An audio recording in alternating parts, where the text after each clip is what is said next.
Hey everyone, it's Ally and welcome back to my channel. So today I'm going to be going over another Ally fragrance once again. This is one of the most recent additions to my collection, and that is Sweet Diamond Pink Pepper 25. This is one that I had wanted for quite a while. I had my eyes set on it when it first launched a while back, and I just never picked it up. I totally got distracted by other fragrances, but luckily someone from my work, one of my friends there, she actually bought this one for me after I had mentioned that I really wanted it because I dropped not so subtle hints that I wanted this fragrance for my birthday. And she ended up going and buying it for me. She was so sweet. And she ended up getting me the 100 ml bottle, which I wasn't expecting. I was expecting like a travel size or like just something small, but she ended up getting me the big one, and I was like, oh girl, I love you so much. I was so excited to get this one in my collection. And yeah, that's what we're going to be going over today, is my thoughts on Sweet Diamond Pink Pepper 25. Is it good? Is it worth buying? That's what we're going to get into today. First off, the packaging. It is your standard Ally packaging. It's in this sort of gemstone shape. Really, really pretty. I love their packaging, like I've said before. The fragrance sits inside like this. This one has, should probably flip it upside down. When you pull it out, like I've said before, pull it out like this, but don't ever just flip it upside down. These are kind of hard to pull out sometimes. So definitely get a good grip and just hold it that way and slide it. Because you don't want to break these bottles. They're really beautiful though. And this is what the bottle looks like. It is like this hot pink bottle. Absolutely stunning. I love the cap, like I've mentioned before. These are just beautiful vanity pieces, honestly. I love the thought of these sitting on a vanity. These are stunning. Their packaging is just excellent. 10 out of 10 in the packaging, in my opinion. But yeah, is this fragrance good? That's what we're going to be going over today. Honestly, my first thoughts, also, look at that sprayer, you guys. That mist is everything. Ooh, I got some of it in my eye. That was spicy. Girl, ooh. You guys, this is really pretty. I honestly think this is really just nice. This is a really nice fragrance. It's definitely heavy in the pink pepper in the opening. The notes listed on the back of the box are pink pepper, bergamot, saffron, Bulgarian rose, vanilla orchid, and sandalwood. The notes listed in Fragrantica are pink pepper, saffron, bergamot, Bulgarian rose, May rose, vanilla. Why can't I talk? Vanilla orchid, magnolia, sandalwood, amber, musk, patchouli, and royal lily. Immediately what I get from this is that pink pepper opening, but it's really sweet because of the vanilla in this. You do get that slight bergamot, which adds this sort of zest to the opening.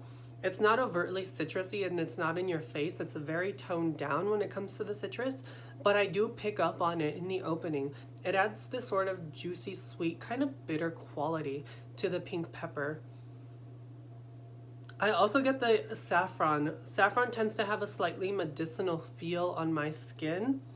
I do get the saffron. Smelling it off the cap, after I've sprayed it a few times, I definitely get the rose. The rose isn't as prominent in my skin, but I do pick up wafts of it.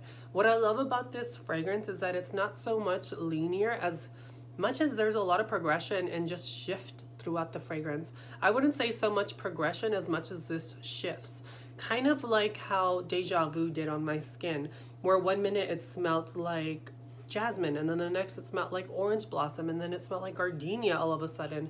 This has that sort of shift where you smell different things from time to time.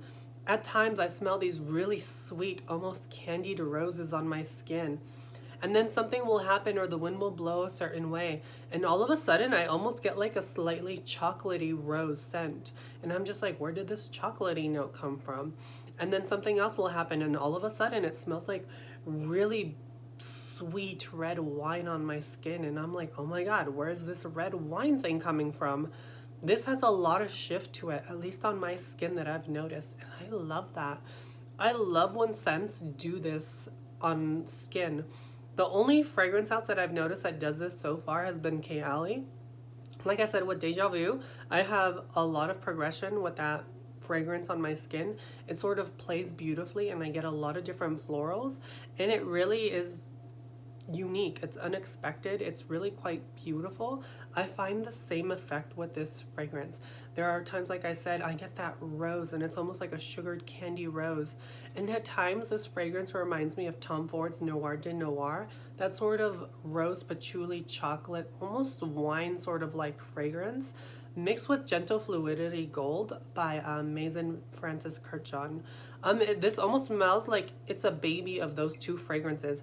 If you somehow combine Noir de Noir and you combine Gentle Fluidity Gold, but added a little kiss from Montal's Intense Cafe, that's basically what this smells like. It's a combination of those three fragrances.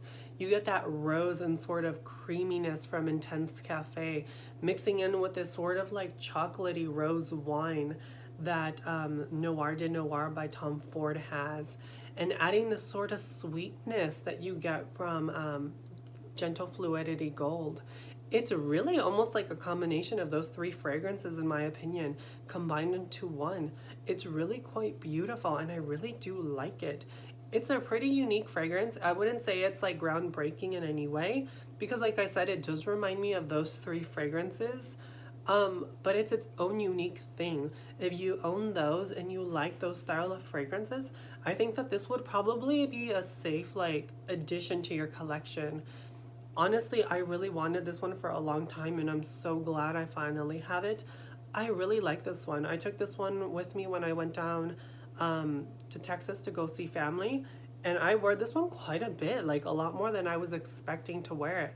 I took this one down, I took invite only, and then I took a whole box full of fragrance, and I reached for this one quite a bit. I think I wore this one like 3 or 4 times on my way there and while I was there. It was just that addictive. Like, I kept reaching for it over and over and over and over again.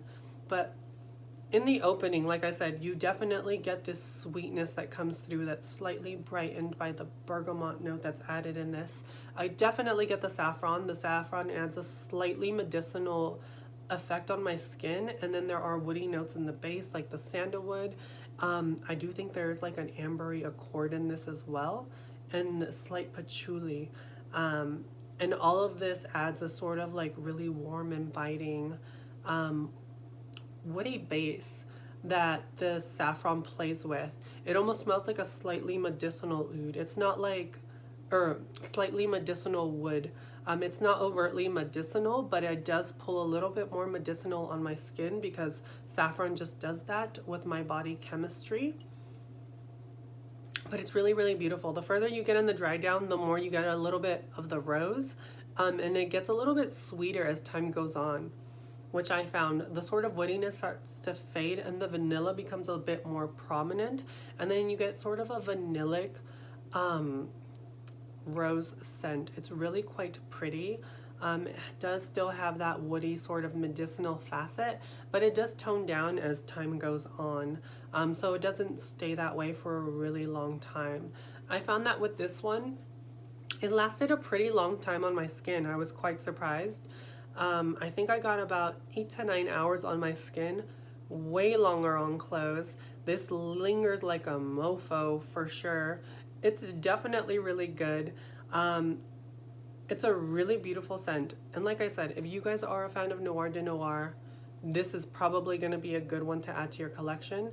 If you are a fan of Gentle Fluidity Gold, probably a good one to add to your collection. If you're a fan of Montal's Intense Cafe, then this is definitely along the same lines as those 3 fragrances. It's really beautiful. It stands on its own as unique, but it's not overtly unique because, like I said, it does remind me of those 3. But if you take the best elements of those 3 and combine them into one fragrance, you would get Sweet Diamond Pink Pepper 25. Definitely really good. Highly suggest you guys check it out. I'm happy I have it in my collection, and thank you to my friend from work for getting this for me for my birthday.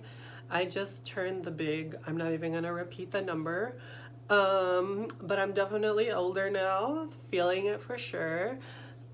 Yeah, you guys, really happy to have this one in my collection. I will link where to get this one down below, and that is pretty much it for this review. I hope you guys enjoyed it. I hope this video found you well. Until next time, you guys, I will catch you in my next video. Bye!